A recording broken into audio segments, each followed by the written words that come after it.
오랜만에 이렇게 예배당에서 여러분들의 얼굴을 이렇게 보게 되어서 너무너무 반갑고 행복합니다. 옆에 분에게 한번 이렇게 축복하면서 인사했으면 좋겠습니다. 만나고 싶었습니다.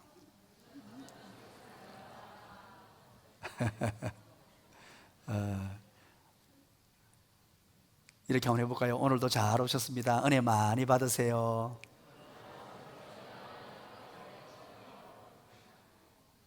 너무나 감격스럽습니다. 여러분들의 얼굴을 뵈니까 비록 마스크를 이렇게 사용하고 있습니다만 여러분들의 얼굴을 뵙는 순간에 사막에서 오아시스를 만난 것 같습니다. 미국에 외교 전문 잡지가 있습니다. 외교 전문 잡지입니다. Foreign Policy라는 잡지가 있습니다. 이 잡지에서 몇 해 전 특집 기사로 다룬 내용이 있습니다. 그 특집 기사가 뭐냐 하면 2040년에 세계를 주도할 4개의 나라라는 이름으로 기사가 실렸습니다. 전 세계를 주도할 나라 4개의 나라, 2040년, 앞으로 20년 후입니다. 그 4개의 나라를 소개하면서 영어 머리 글자로 이렇게 소개했습니다. G, U, T, S 이렇게 소개를 했습니다. G, U, T, S. 앞에 G는 젊은이라는 독일이죠. 독일이고, 그리고 두 번째 U는 USA, 미국이고요. T는 터키, 그리고 S는 South Korea, 바로 대한민국입니다. 이 기사가 실리고 독자들의 반응이 폭발적이었습니다. 그러면서 이런 무리가 생겨났습니다. 미국과 독일은 고개가 끄덕여지고 동의가 되는데 터키와 한국은 이유가 무엇이냐? 전 세계를 주도할 4개국에 그렇게 뽑힌 이유가 무엇이냐? 의문을 제기하는 사람들이 생겨나게 되었습니다. 그래서 그 다음 호에 그 이유를 5가지로 해서 기사가 실리게 됩니다. 그 5가지 이유를 다는 소개할 수 없고요. 우리나라 것만, 우리 대한민국을 미국인의 시각에서, 미국 전문가들의 입장에서 바라본 우리나라입니다. 2040년에 전 세계를 주도할 나라라는 소개했는데 어떤 시각으로 보았는지 잠깐 소개를 할게요. 첫 번째입니다. 바로 한국인들의 남다른 국민성을 꼽았습니다. 우리 한국은요, 분단된 나라로 자원이 없는 나라입니다. 유일한 자원이 바로 우리 사람이죠. 그런데 이 사람에게 모든 희망이 있는데 남다른 국민성을 가지고 있더라라고 보도를 합니다. 그 국민성 3가지를 집중적으로 조명을 하는데요. 첫 번째는 총명함입니다. 두 번째는 부지런함입니다. 세 번째는 열정이라고 그렇게 소개를 하고 있습니다.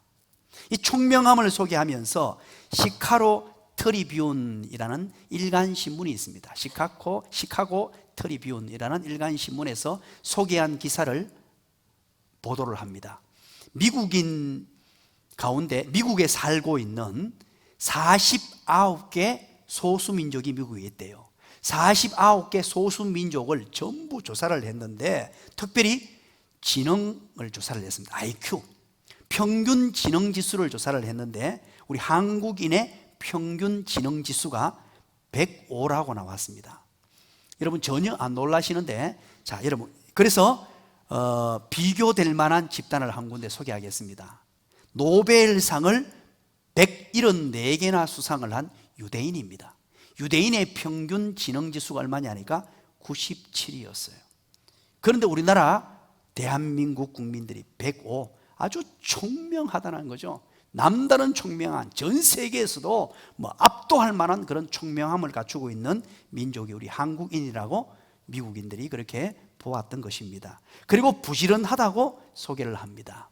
지난 반세기 동안 우리나라 사람들은 밤낮을 가리지 않고 일을 했습니다.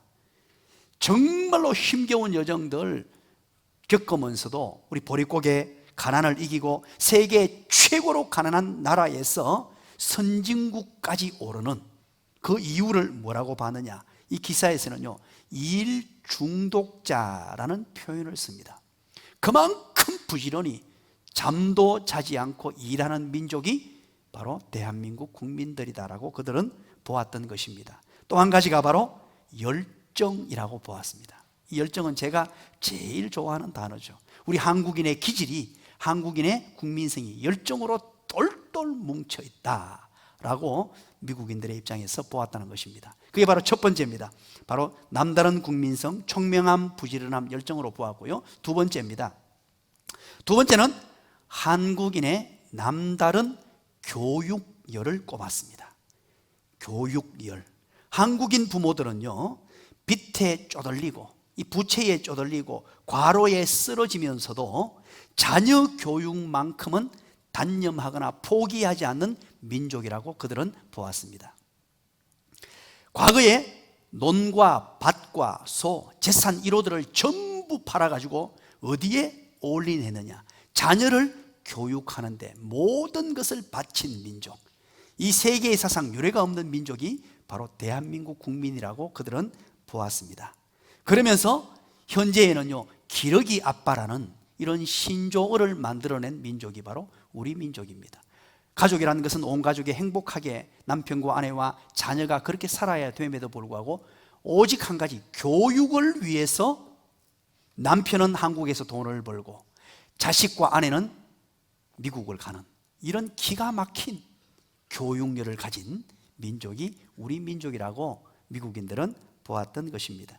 그리고 세 번째입니다. 세 번째, 한국의 높은 기술 수준이라고 그들은 꼽았습니다.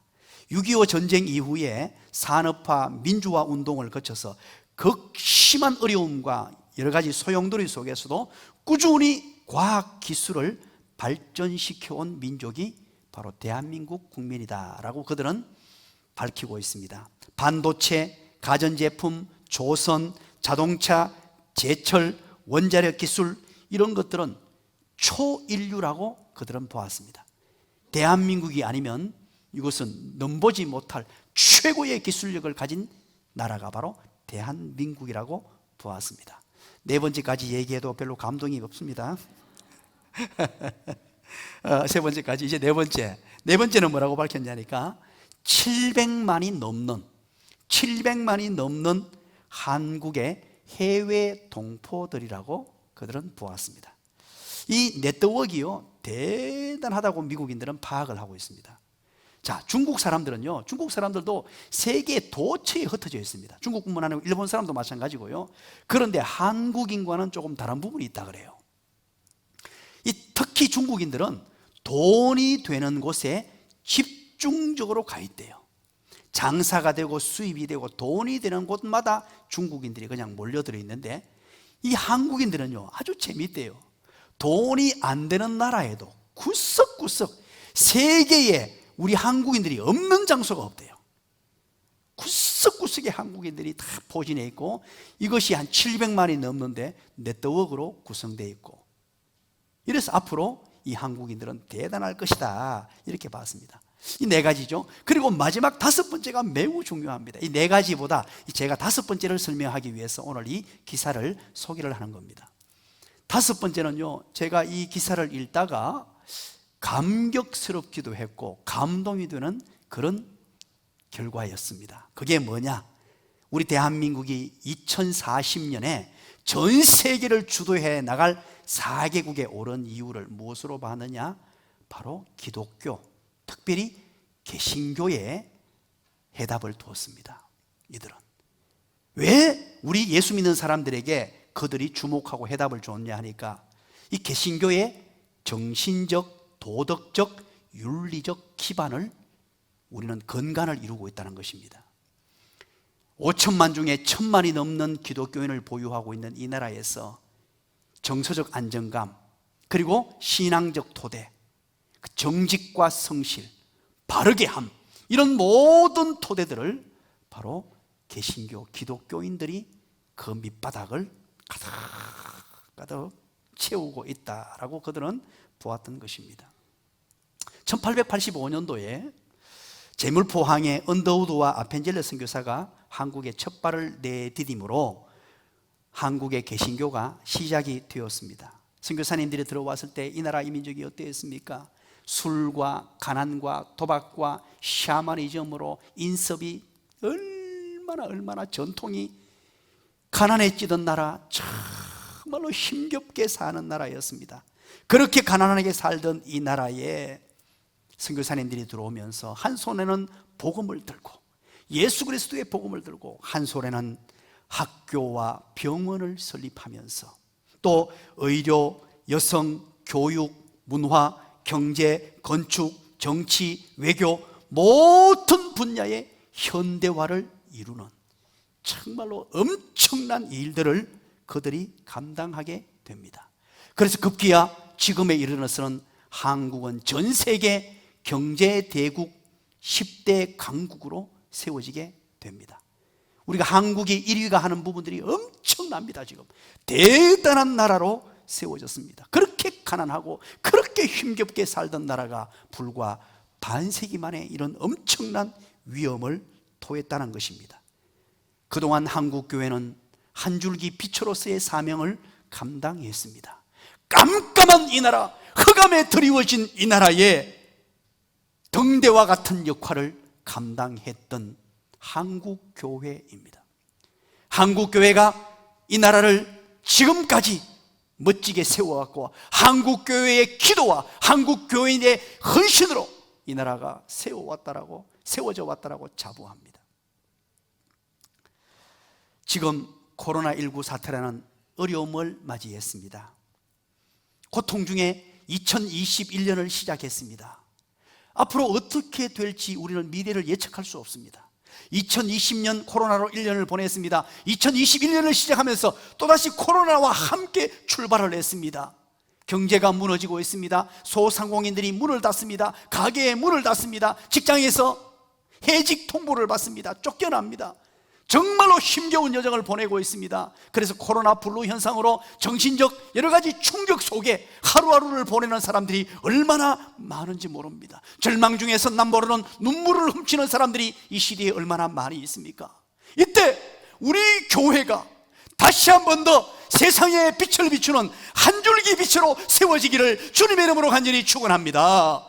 이 답답한 세상, 이 힘겨워하는 사람들, 이 어려움 중에 빠져있는 이 시대를 향해서 교회가 대안이 되어야 되고 교회가 저들에게 희망의 빛을 비춰줘야 되고 깜깜하고 흑암에 드리워진 이 민족에 교회가 한 줄기 등대와 같은 역할을 감당해야 되는 줄 믿으시기를 간절히 축원합니다.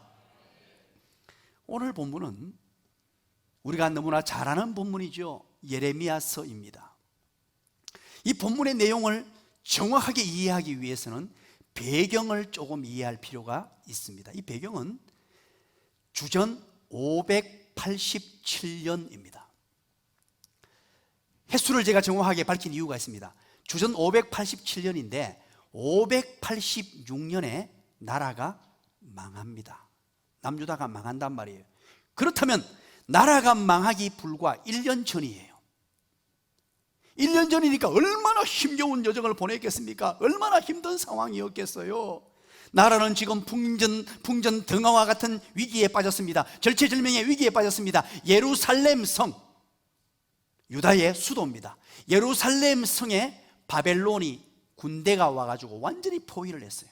전체를 포위해서 나라가 이제 망하기 일보 직전입니다. 그런데 여러분, 국가적으로 절망의 상황에 빠졌죠. 또 민족을 일깨워야 할 하나님의 사람 선지자 예레미야는 감옥에 갇힌 신세가 되었어요. 예레미야는 조국의 암울한 미래를 예언하다가 시드기야 왕에 의해서 체포되어서 지금 감옥에 갇힌 신세가 되었습니다. 국가적으로 절체절명의 위기를 만났습니다. 국가가 완전히 파토나고 무너지고 망할 위기에 빠졌고 하나님의 사람은 감옥에 갇혀서 꼼짝할 수 없는 이런 위기에 빠졌습니다. 여러분, 이것은요, 여러분 위기라고 표현하기보다도 절망이라고 표현하는 것이 더 옳을 것입니다. 희망의 줄기가 보이지 않습니다. 절망에 빠진 하나님의 백성들, 절망에 빠진 저 절망의 밑자락에 떨어진 하나님의 사람들이 오늘 본문의 배경입니다. 오늘 우리는 어쩌면 하나님의 백성들, 남유다 백성들과 같은 상황에서 2020년을 시작했습니다. 많은 분들은 지금 아우성을 칩니다. 힘든다, 어렵다. 그러다 보니까 정신적인 충격 속에 허덕이고 헤매이기도 합니다.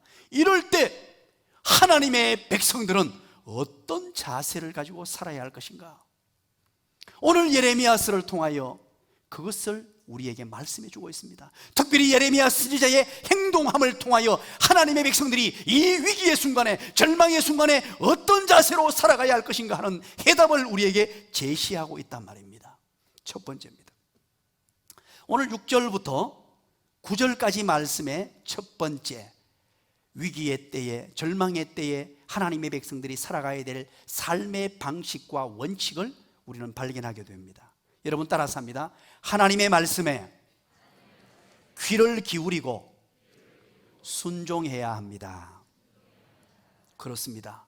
하나님의 말씀, 이 위기 가운데 하나님의 말씀이 들려옵니다. 오늘 6절을 보십시오. 이렇게 시작합니다. 예레미야가 이르되, 예레미야가 말했습니다. 무슨 말했습니까? 여호와의 말씀이 내게 임했다라고 말합니다. 하나님의 말씀이 내게 임했습니다. 이 절체절명의 위기의 순간에, 나라가 망하기 일보 직전입니다. 나라가 완전히, 예루살렘이 포위되고 이제 나라가 파괴되기 직전, 예레미야는 감옥에 갇혀 있었어요. 이 위기 가운데 예레미야는 감옥 속에서 귀를 열었습니다. 마음을 열었습니다. 머리끝부터 발끝까지 모든 것을 열고 하나님의 말씀하시는 것을 기대하고 듣고 있었어요. 그럴 때 하나님께서 예레미야에게 말씀해 주셨습니다. 여호와 하나님이 내게 말씀하여 이르시되, 사랑하는 여러분, 절망의 때, 환난의 때, 하나님의 백성들이 고통 중에 있을 때, 하나님의 백성들이 어려움에 빠졌을 때, 하나님의 백성들이 힘겨운 삶의 여정을 걸어갈 때 반드시 말씀하시는 분이 하나님임을 믿으시기를 간절히 축원합니다. 말씀하시는 하나님이에요. 말씀하시는 하나님. 6절에 보니까 하나님이 말씀하셨죠. 7절부터 9절까지 어떤 말씀을 하셨는가, 그 내용이 쭉 기록됩니다. 어떤 말씀을 하셨습니까? 하나님이 말씀하시기를 이렇게 말합니다. 예레미야야, 네가 지금 감옥에 갇혀있지. 감옥에 갇혀있는데 너의 사촌이 찾아올 거야. 사촌 하나멜이 찾아올 거야. 찾아와가지고 땅을 좀 사달라 할 거야. 밭을 좀 사달라고 할 거야. 그러면 그것을 매입을 해라, 이런 말이 들려요. 참 황당한 말씀이라고 생각되지 않습니까? 여러분, 감옥 속에 갇혀있을 때 친척이 오면 뭐라고 해야 됩니까? 친척이 와서 감옥의 그 절체절명의 위기에, 너무나 힘겨운 속에서 감옥에 갇혀있는데 와가지고 뭐 해야 됩니까? 1번 위로, 2번 모르겠다. 뭐 해야 됩니까? 김성실 권사님, 뭘 해야 될까요? 그렇죠? 갑자기 우리 김성실 권사님께서 순한 양이 되어버렸네요. 위로를 해야 되죠. 위로하고 격려하면서 얼마나 수고가 많으냐, 얼마나 힘이 드십니까? 해야 되는 상황인데 와가지고 도리어 돈을 달래요. 밭을. 평상시라도 그러면 안 되는데, 여러분 지금 전시 상황입니다. 나라가 지금 망합니다. 나라가 망하게 되면 어떻게 해야 됩니까? 있던 땅도 팔아가지고 뭘로 바꿔야 돼요? 금으로 바꿔야 돼요. 나라가 망해버리면 땅이 무슨 소용이 있어요? 나라가 망하고 없는데 무슨 땅이 있으며 있던 땅도 팔고 있던 재산도 전부 다 황금으로 바꾸거나 어떤 환전을 해가지고 몰래 숨겨놔야 될 판인데, 쫓아와가지고는 땅을 사달라고 합니다. 사랑하는 여러분, 왜, 무엇 때문에 예레미야는 이 밭을 매입을 했을까요? 땅을 삽니다. 상식에는 맞지 않는 얘기예요. 일반적으로는 못 삽니다. 우리 믿음 좋은 우리 차장대 지휘자 김 집사님, 땅 사겠습니까? 눈웃음만 예쁘게 짓고 계시는데. 야, 그런데 밭을 샀다 그러죠. 산 이유를 우리 8절, 시간이 없어서 제일 끝부분 대답만 한번 보시겠습니다. 제일 끝부분, 내가 이것이 뭐라고요? 내가 이것이 여호와의 말씀인 줄 알았다. 이야, 참 기가 막힌 표현입니다. 예레미야는 국가적 위기 앞에서, 개인의 절체절명의 위기 앞에서 하나님의 말씀이었기 때문에 그 말씀에 순종합니다. 우리가 지금까지 살아왔던 삶의 방식, 상식, 철학, 나의 똑똑함, 나의 지혜, 이거 다 뒤로 물려놓습니다. 우리가 일반적으로 살아왔을 때 땅을 살 이유가 없고 사서는 안 되는 상황입니다. 상식이에요. 그런데 그 모든 것을 다 뒤로 밀어놓을 수 있었던 이유가 뭐냐니까 하나님의 말씀 때문이었습니다. 하나님의 말씀에 귀를 쫑긋 세웠습니다. 하나님의 말씀에 마음의 문을 활짝 열었습니다. 하나님이 주시는 말씀에 머리끝부터 발끝까지 세포 하나하나까지 반응하도록 만들어 놓은 예레미야의 신실한 모습입니다. 우리는 위기의 때에, 어려운 때에 무엇에 시선을 멈추어야 하느냐? 하나님의 말씀입니다. 어렵고 힘든 때에 여러분 얼마나 많은 수많은 말들이 우리에게 찾아옵니다.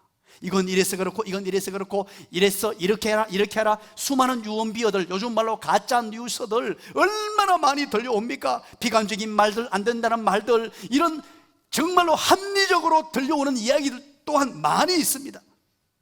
국가적 위기가 오면 똑똑한 사람들이 얼마나 많은지 몰라요. 수많은 사람들이. 그건 참고할 수 있는 상황이기는 합니다만 하나님의 백성들은 거기에 신뢰를 보내지 마십시오.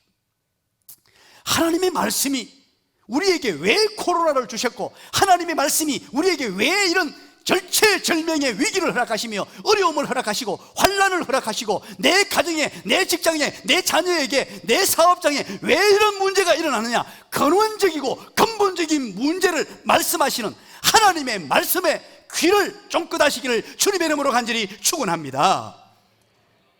감옥 안에 들어가면요, 전문가들이 그렇게 많답니다. 감옥 안에 들어가면요, 온갖 전문가들이 다 모여있기 때문에 새로 신입 간방수가 들어오면요, 니는 몇 개월 만든다, 다 맞춰준대요. 탁탁 맞춰주고 변호사보다 더 똑똑한 사람들이 거기 다 모여있대요.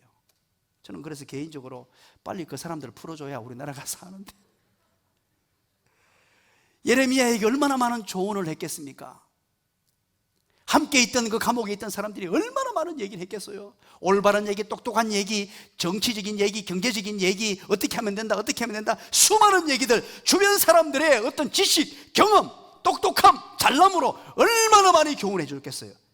그러나 그 모든 것들은 다 뒤로 물립니다. 여호와 하나님이 내게 말씀하시는 그 말씀, 하나님의 말씀이므로 내 상식, 내 철학, 내 경험과 맞지 않아도 예레미야는 그 땅을 샀습니다. 우리는 그래서 이 어려운 시기에 B2P 무브먼트를 진행합니다. B2P, 말씀, 기도, 감사, 찬양입니다. 말씀 운동을 벌이고 있는 거예요. 여러분, 이 어려운 때에 더 마음을 여십시오. 더 귀를 여십시오. 특별히 주일 오전 예배 설교, 하나님이 우리 교회 공동체에 주시는 말씀, 우리 온 교회 공동체에 주시는 이 말씀을 꼭 잡으십시오. 한 말씀이라도 놓치지 않으려고 애를 쓰십시오. 이 말씀을 부여잡으십시오. 이 말씀대로 행하려고 애를 쓰십시오. 이 말씀을 내 삶에, 내 가정에, 우리 자녀들에게, 사업장에, 직장에 적용을 하십시오. 그러면 하나님의 능력이 나타나는 줄 믿으시길 간절히 축원합니다. 특별히 주일 오전 예배 말씀에 여러분 혼신의 힘을 다하십시오. 그리고 여러분, 우리는 B2P 무브먼트를 진행하면서 맥체인 성경 읽기표를 여러분들에게 나누어 드렸습니다. 그 성경 읽기표대로 읽어나가면 1년 만에 성경을 일독합니다.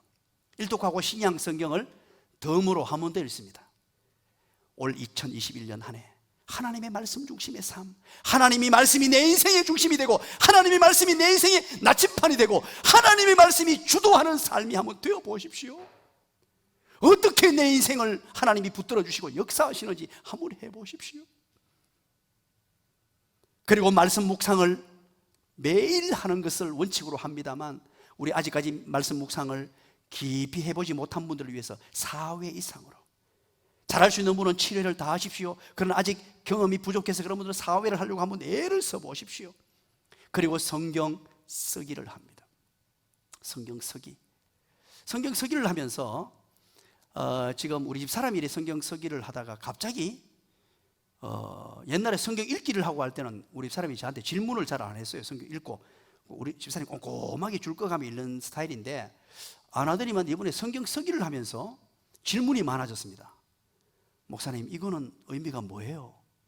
의미가 뭐예요? 순간적으로 당혹스러울 때가 있습니다. 물을 때. 그러면서 제가 느낀 게 있어요. 아, 이게 성경 서기를 하니까 아주 깊이 묵상하게 되는구나. 읽고 할 때보다는 더 깊이 있게 묵상하고, 그래서 의문이 생기고 질문을 하게 되는구나. 이 성경 쓰기의 묘미라고 생각합니다.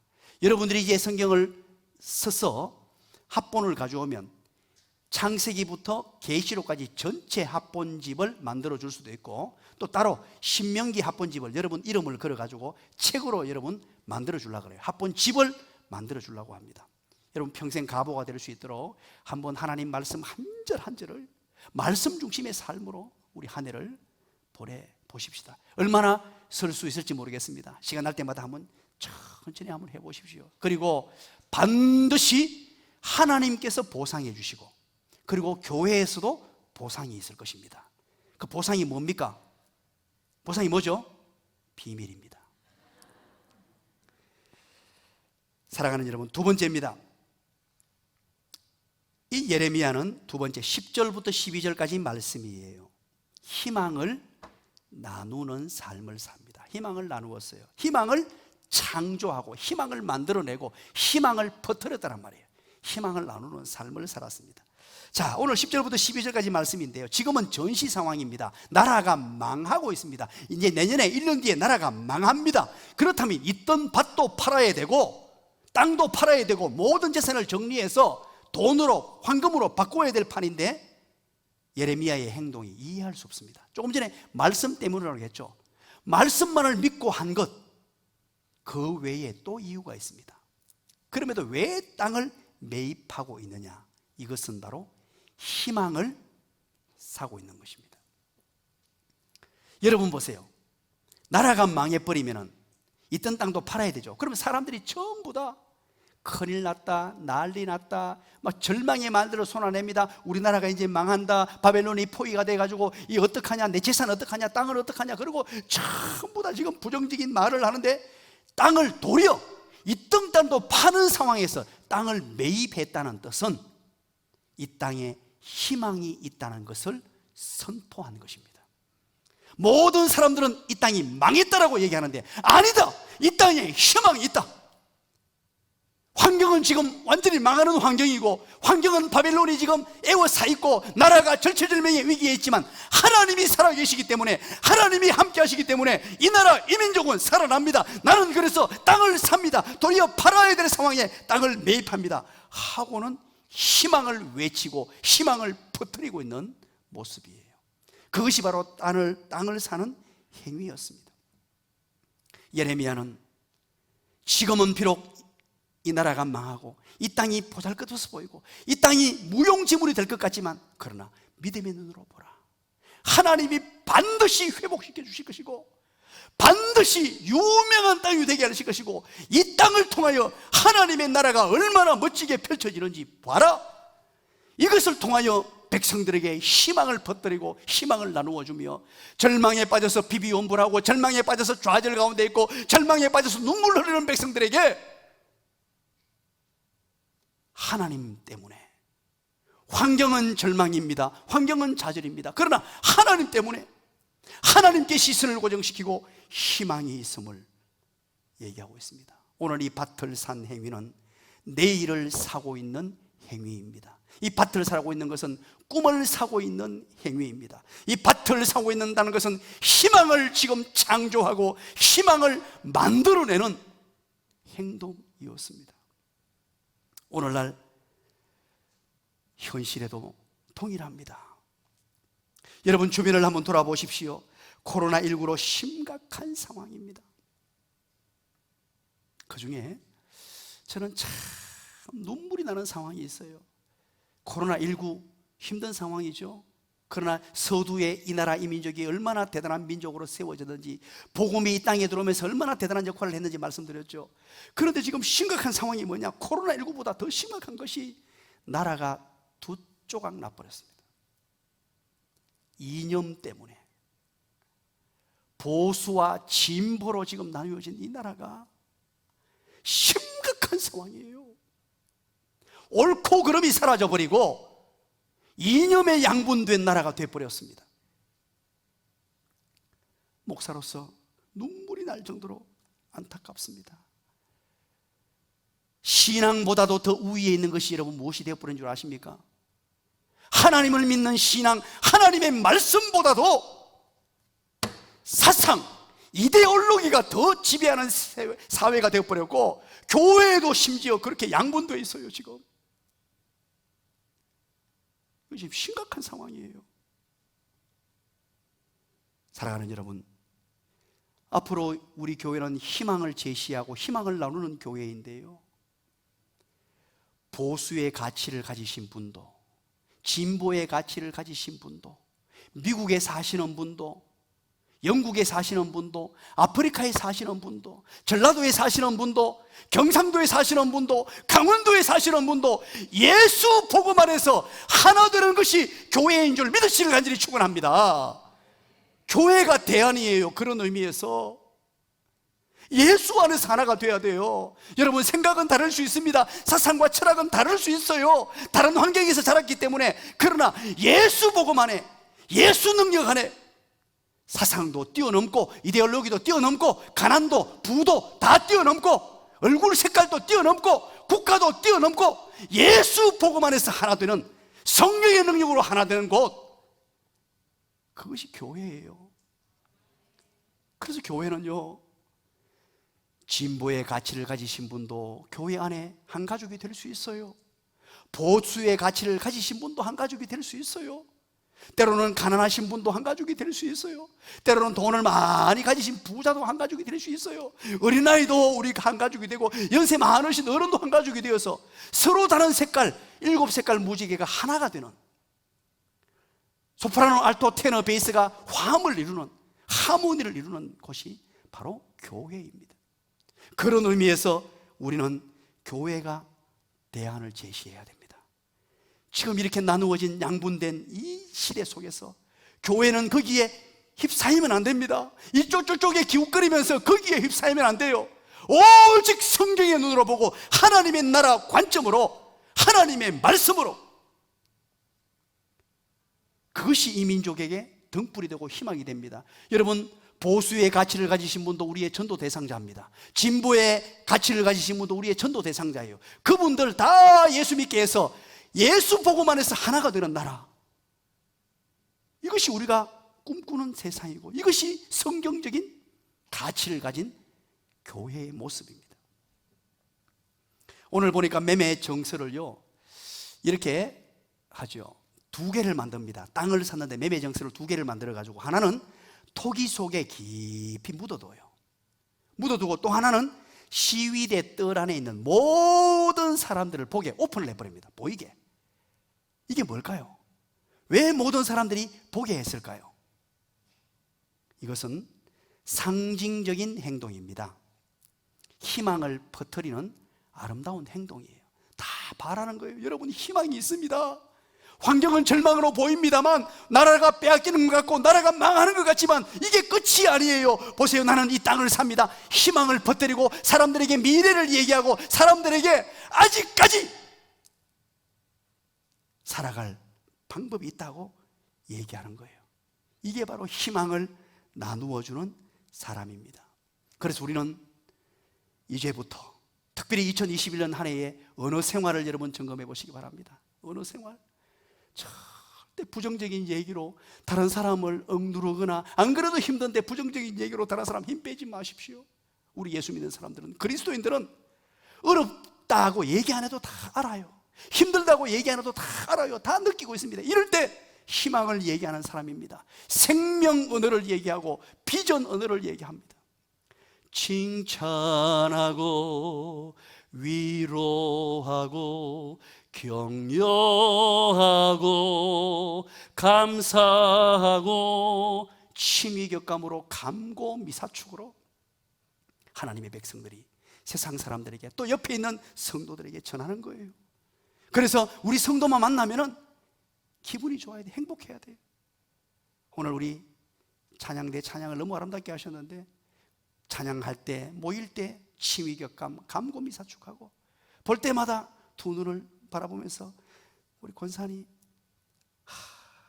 어찌 그리 찬양을 잘하세요? 어찌 그리 아름다우세요? 힘겨운 상황 속에서 예배당에 들어오는 순간에 서로가 활짝 웃으면서 치위격감하고 또 뿐만 아니고 이 사회를 향해서 수많은 불신자들을 향해서 교회가 교회된 사명. 여러분 명심하십시오. 지금 교회가 손가락질 받고 있죠. 코로나19 때문에 때로는 누명을 지금 뒤집어 씌고 있어요. 누명을 통계상으로 전혀 그렇지 않은데 마치 교회가 다 일어난 것처럼 누명을 뒤집어 쓰고 있는 게 사실이에요. 그렇다고 해서 여러분 반박하지 마십시오. 그렇다고 해서 아니라고 싸우지 마십시오. 어떻게 증명하느냐? 우리는 그 모든 것들 감당하십시오. 이럴 때 우리는 우리를 다시 한번 돌아보고 과연 우리 교회가 그동안 잘 살아왔는가, 말씀에 합당한 삶을 살았는가 다시 한번 돌아보고 고칠 부분은 고칠 기회로 삼아야 돼요. 그러면서 세상 모든 사람들에게 말로 증명하는 것이 아니라 삶으로 증명해야 돼요. 교회가 그런 곳이 아니구나. 교회가 정말 아름다운 곳이었구나. 제가 우리 모임이 하나 있습니다. 목사는 모든 모임이 교회 모임밖에 없는데 교회 모임 이외에 제가 모임이 있습니다. 우리 동안에서 우리 동네에서 모이는 희망 나눔이라는 모임이 있어요. 그 모임에 제가 이제 그 모임은 빠지지 않고 참여합니다. 그래서 지역에 나름대로 유지분들이 모여서 만든 단체예요. 갔는데 이번에 모임에 갔습니다. 교회에 대해서 우리 교회를 얼마나 칭찬을 하는지요. 제가 얼굴을 못 들 정도입니다. 이분들이 그냥 노골적으로 우리 교회를 칭찬하는 거예요. 옆에 교회 이름을 막 대면서 그 교회하고는 다르대요. 막 그러면서 제가 하는데 아이고 아닙니다. 그 교회도 좋은 교회입니다. 그런데도 우리가 다 알고 있대요. 얼마나 교회를 칭찬하고 목사를 칭찬해 주는지 제가 몸둘 바를 모를 정도로 정말로 고맙고 감사했어요. 그러면서 저한테 올해 이제 그 단체 부위원장을 하래요. 그거 하라 그렇게 내가 왜 합니까? 그래서 부위원장 했어요.